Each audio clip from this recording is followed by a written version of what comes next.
हरियाणा के जींद में हुडा ग्राउंड में स्थित पंजाब नेशनल बैंक की इस ब्रांच में 28 सितंबर के दिन सब कुछ सामान्य था। लगभग 12:45 बजे का वक्त था। कुछ लोग काउंटर पर खड़े होकर पैसों का लेन देन कर रहे थे, तो वहीं कुछ लोग चेयर पर बैठे अपनी बारी का इंतजार।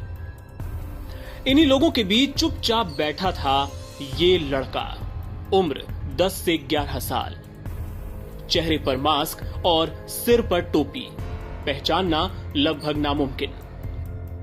बगल में बैठे इस शख्स के साथ ये लड़का कुछ बातें कर रहा था। इसके कुछ देर बाद ये लड़का कैशियर के कैबिन के अंदर दाखिल हुआ और महज 20 सेकंड में हाथ में ये थैला लिए बाहर आया और बैंक से तुरंत बाहर निकल गया। जानते हैं इस थैले में क्या था? इसमें 2000 रुपयों के 5 बंडल थे, यानी 20 लाख रुपए। जी हां, 10 से 11 साल का ये लड़का महज 20 सेकंड में 20 लाख रुपए बैंक से चोरी करके रफू चक्कर हो गया।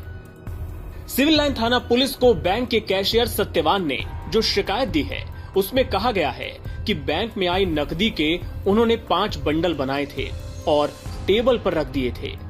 इस बीच उन्हें कोई काम याद आया तो वो बंडल को टेबल पर ही छोड़कर दूसरे कैबिन में चले गए। जब लौटे तो देखा कि 20 लाख रुपए के वो 5 बंडल गायब हैं। कैशियर ने टेबल के नीचे, आसपास और अलमारियों में कैश तलाशना शुरू किया। सारे बैंक कर्मियों से पूछा गया और जब कोई जवाब नहीं मिला तो आनन फानन में सीसीटीवी फुटेज चेक किए गए और तब जाकर इस चोरी की वारदात का पता चला। लेकिन इस घटना को लेकर कई तरह के सवाल खड़े हो रहे हैं। अगर आप बैंक जाते रहे हैं तो आपने ये जरूर नोटिस किया होगा कि कोई भी कैशियर चाहे कुछ सेकंड्स के लिए भी बाहर जाए, वो अपने केबिन को लॉक करके जरूर जाता है।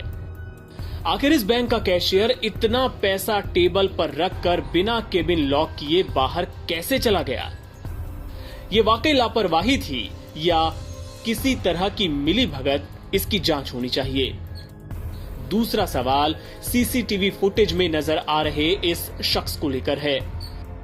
जिस तरह से ये आरोपी लड़के से बातचीत कर रहा था, उससे साफ समझ में आ रहा है कि वो भी इस वारदात का हिस्सा था और उसके इशारे पर ही लड़के ने इस घटना को अंजाम दिया। बैंक के बाहर भी ये शख्स तेजी से जाते हुए सीसीटीवी फुटेज में नजर आता है। साफ जाहिर है कि ये वारदात पूरी प्लानिंग के साथ अंजाम दी गई। क्या इन्हें पहले से पता था कि कैशियर केबिन खुला छोड़कर चला जाएगा और लड़का महज 20 सेकंड में पैसा ले उड़ेगा? कोरोना की आड़ में लड़के का चेहरा तो मास्क से लगभग ढका ही हुआ था।